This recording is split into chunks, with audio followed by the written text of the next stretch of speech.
met you. Oh my God. And this is crazy. Not... But here's my number. So call me maybe. Hey, I spoke to you. When you try. Kaya nga. Yan po sila. Ganito po kami sa Bicol. Pagdaanan namin. This is how you ride tricycle in Bicol. Oh my gosh. Ito po ang pulang gate. This is how... Pagdaan nyo ba yun?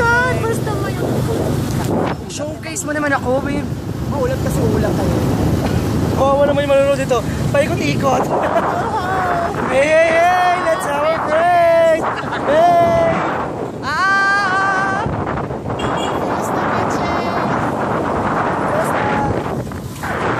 Cecil, ano masasabi mo sa pagdayo mo sa Bicol?